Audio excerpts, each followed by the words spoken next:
guys, we are going to propagate some fuchsia. That's F-U-C-H-S-I-A.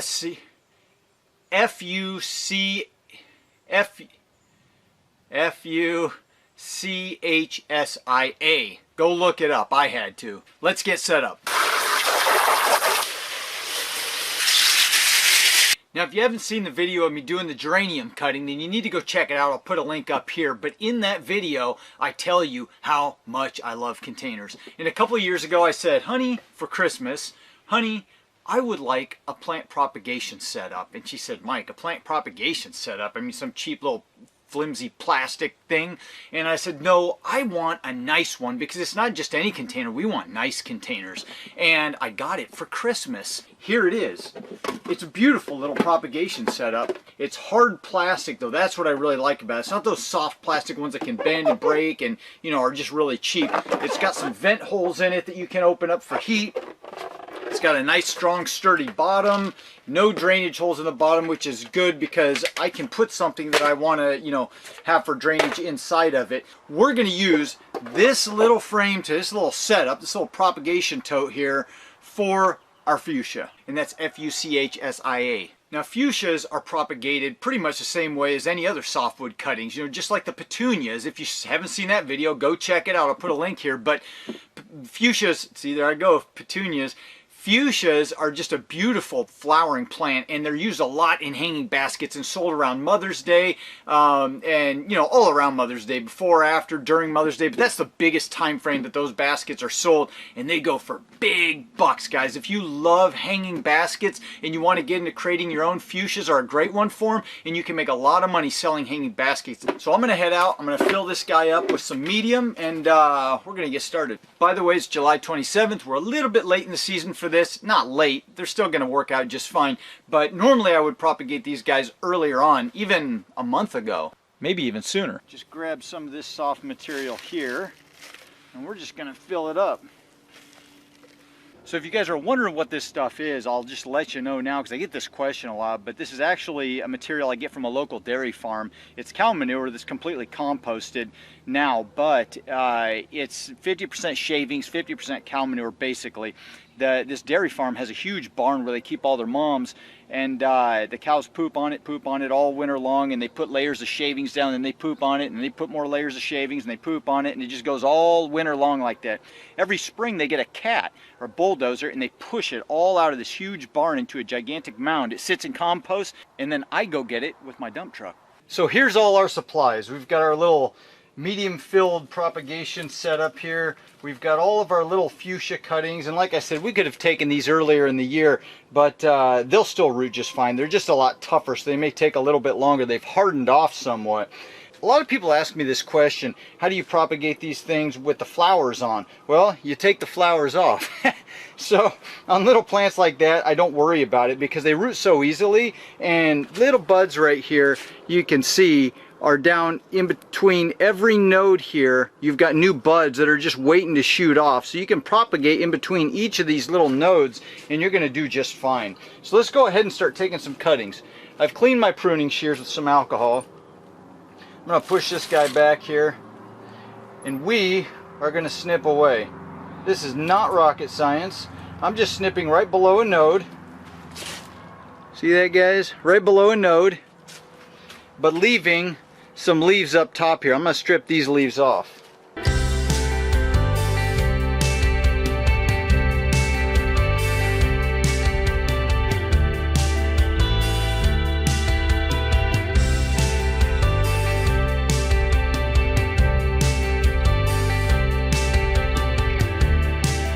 Alright, so once again, we just go through all these now.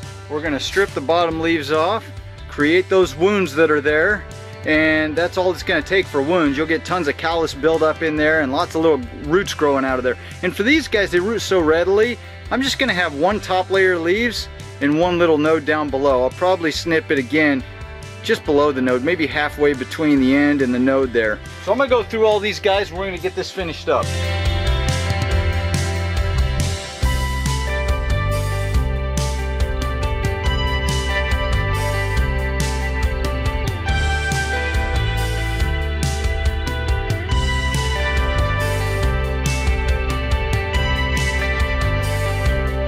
And just so you guys see what I'm doing, I am not getting too fancy about snipping these guys. Like the bottom portion I'm just ripping off here, and then I'm snipping the leaves in half.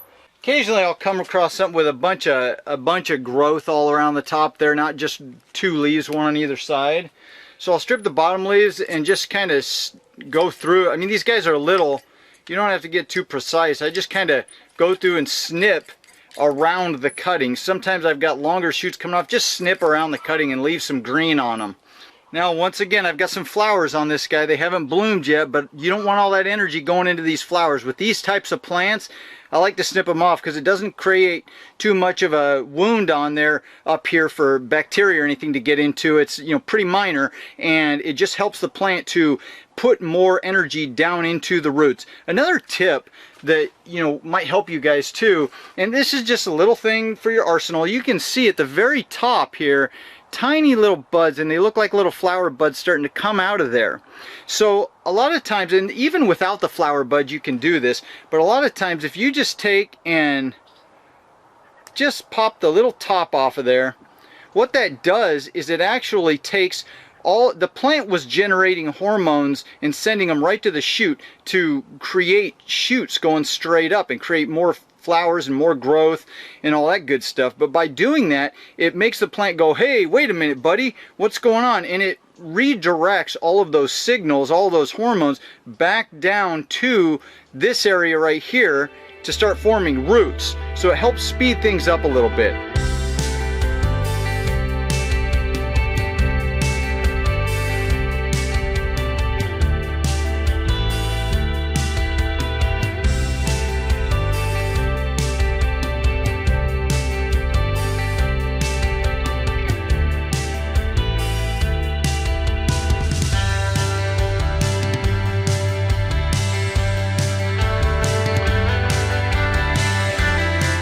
Alright, so I've got all my cuttings in here. I've rinsed them off a little bit just to moisten them so that the rooting hormone's going to stick. I'm going to use this this hormone 3 I have, which is way too strong for fuchsia, but I'm going to use it anyway because that's what I have available right now.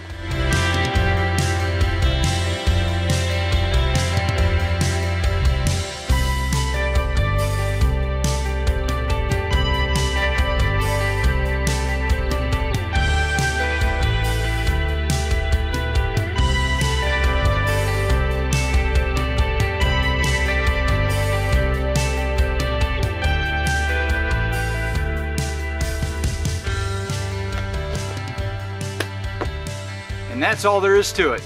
Now I've given this a little chance to absorb some of that rooting hormone, and they're all stuck. I don't think I have quite 18 there, but you know, we got as many as we had. So I'm gonna go ahead and water now.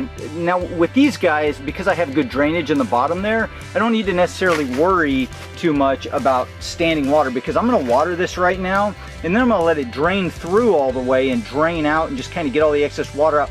Then I'll put it in our propagation tote.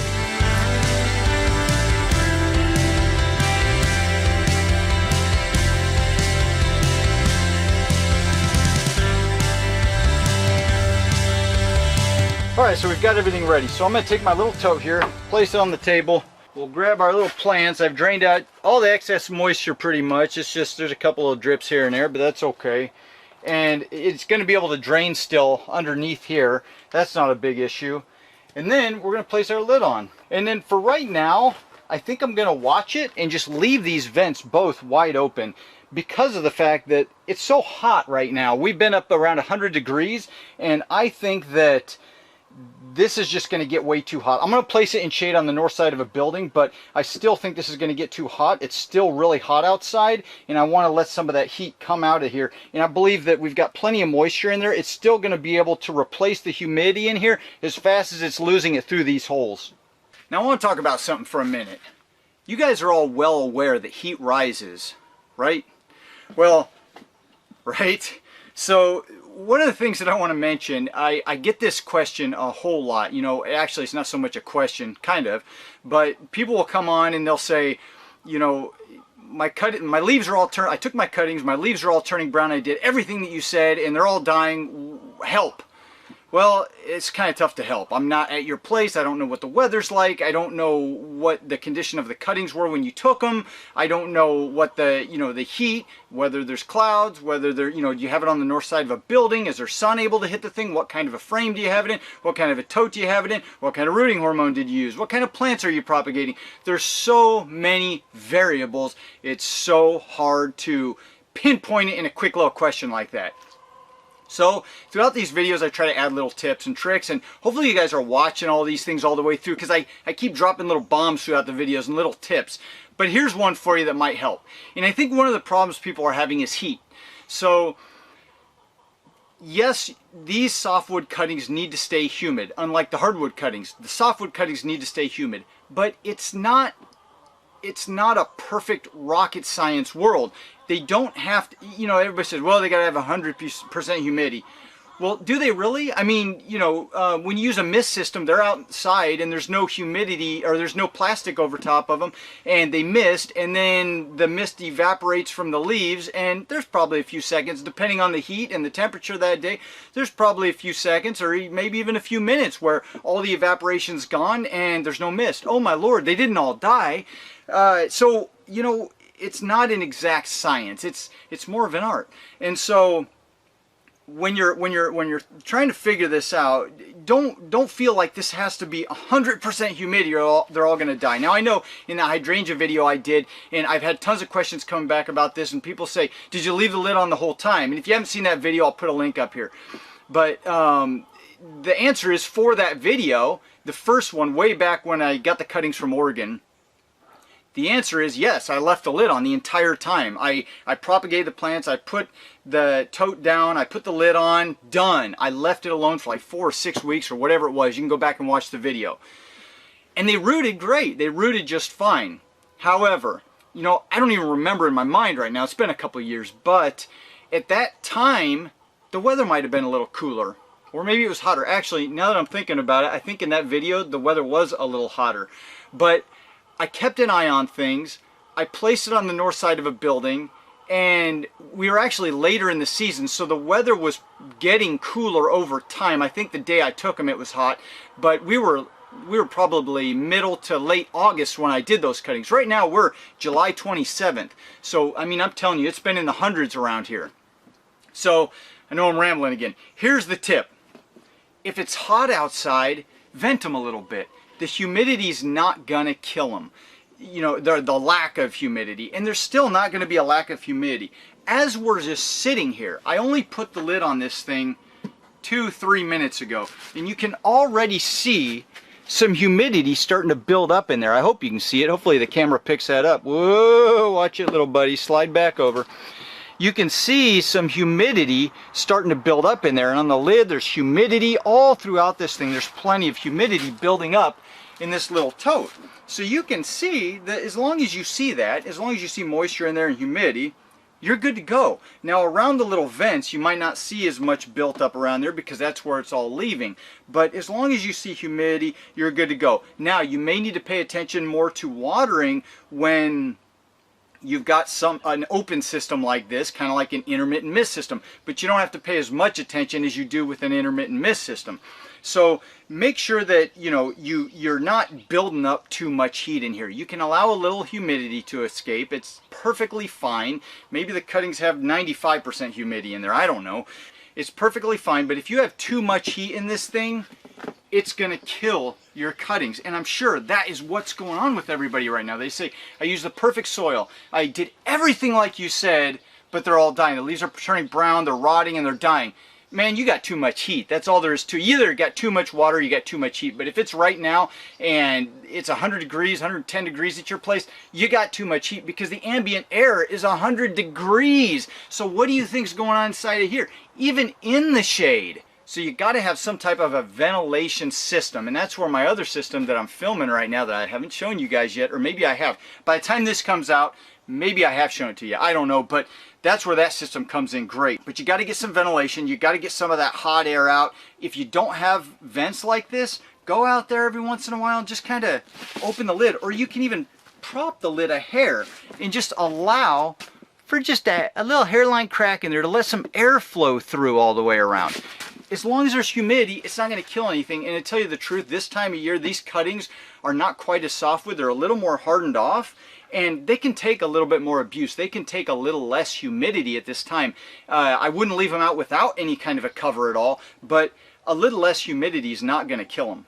The other tip is this. If you guys are out looking for totes and you're trying to find containers to propagate plants in, look for tall containers, because heat rises. So, and yes, it can build up even in a deep frame, but if you've got a tote that's deep, you can get your cuttings way down near the bottom, and that heat's going to float up and dissipate out through the plastic, hopefully, and it's going to buy you time before you can get out there and ventilate. And if you have a shallow tote like this, which it doesn't matter because I've got the vents, but if you have a shallow tote like this and it's completely sealed, all that heat's going to be right around the cuttings, and it's just going to contribute to rot, man. That bacteria and fungus is going to go like crazy and just eat up your cuttings. So let's go put these guys out in their final resting spot for now until they actually make roots. I'll show you where we're going to put them, and we'll go from there. All right, guys, we're back, and once again, I'm on the north side of my barn, and that's where these guys are going to go. So no direct sunlight hits them through the day. Now, you can see a little sunlight there. That's because way over here on the side, the sun gets in early in the morning, but hopefully it's far enough back that it's not going to actually hit it. But I've got these little vent holes open just in case, and look at that. You can see all that humidity just building up on these guys, and we are going to have some beautiful cuttings in there that are going to root like crazy, and they're going to love us. And you know what? They're going to like that little extra bit of air, you know, some oxygen, right? Or CO2 or whatever it is they want to eat. So we're going to give these guys just a little bit of time, and we're going to let them do their thing, and I will come back when there's something to show you.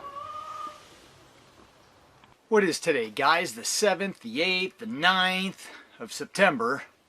We'll just call it the 8th. I don't remember what day it is, but it's been about 6 weeks since we started those fuchsia cuttings that you guys were just watching, and so let's take a look and see what's going on. All right, you guys got this okay? So let's take the lid off this. You see, we still got humidity. Now I had to come back every once in a while and water a little bit just to make sure there was moisture in there, because as I showed you, we left the vent holes open on the top here. So plenty of humidity going on there, even with the vent holes.